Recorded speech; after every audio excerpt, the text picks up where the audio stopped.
beba, ewa, beba, ewa, misima, ewa, beba, bela, ewa.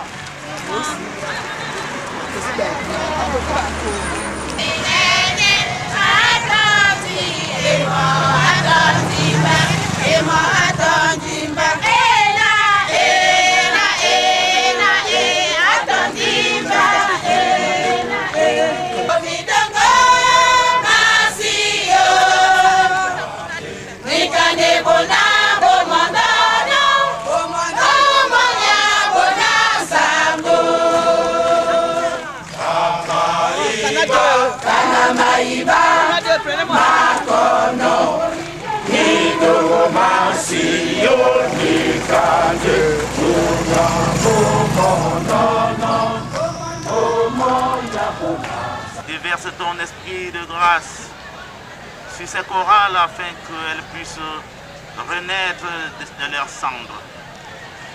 Nous voulons te confier également celles naissantes, que tu ne les abandonnes pas, que ton esprit ne les abandonne pas. Tu connais comment, à la naissance, au premier pas, chaque chorale, chaque homme, chaque peuple connaît des tribulations. La jeunesse dans la foi, elle est préoccupante pour toi et elle pose des problèmes.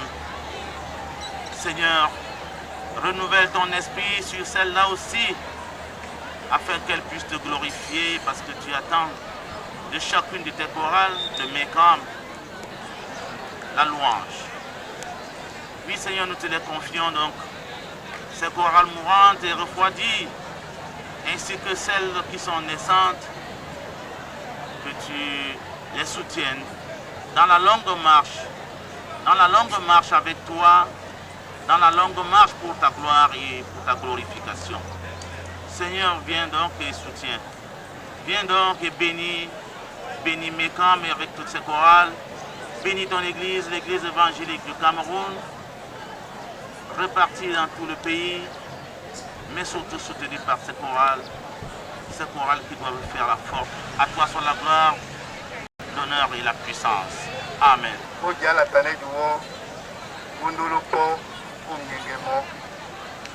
C'était wa obinge ekotele bisowan yende sombisane mbuma penya tango na lobala su oni ponda jeno oboti amun mbuma penya ya bele pete njo aswango yandedi ni kamene na mdimongo msangi na wamene uyole bisomo kome bisomi nam mena wa komene no bwam na mangame biso sango na lobala su Mona monya sute abe msomele kote tinao.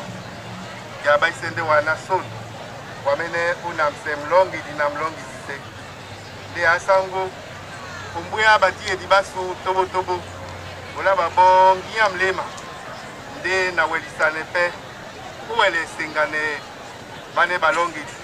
Nde wamene olonde idielongo umlukumabu na bawelende odiele biso kabwam.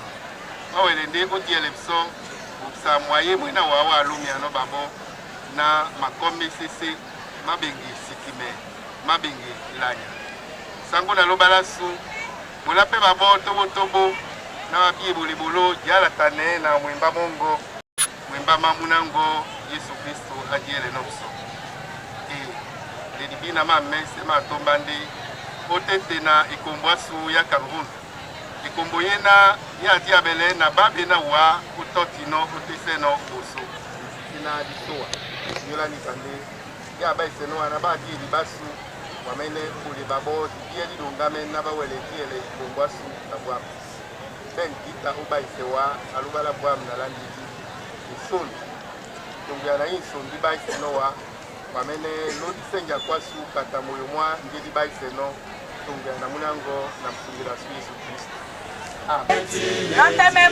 Stand up.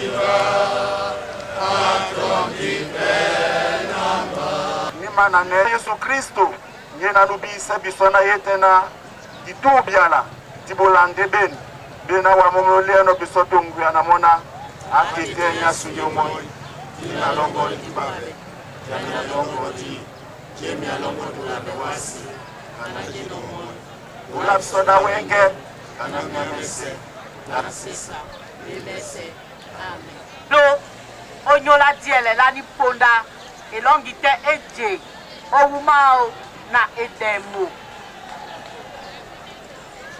do mabasibi na bana ititina dilongo ititi peto na jowe loba o minyanga dumena miti minyanga duma dimbambe laso dimuwe telka o Sion toso o Yerusalem dobala msango mena sangse biona wetete na msusuma imwe wekedi mudi nyolo bakomba baisi bemisana natena bepwadi basangwa su Yesu Kristo nunu bele binyo embale amende pe bolanika ala na msango amen.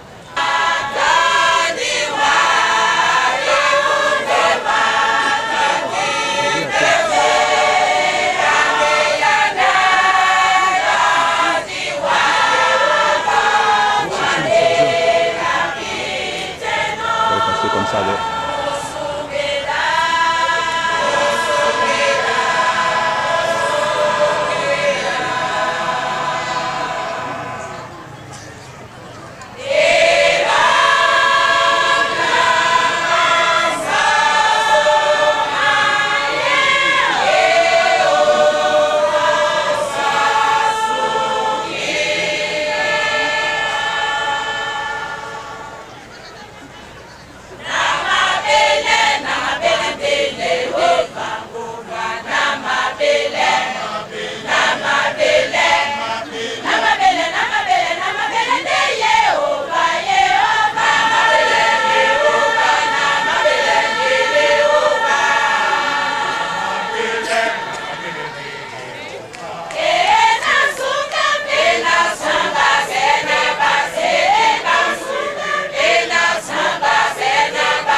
je vais.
Alewa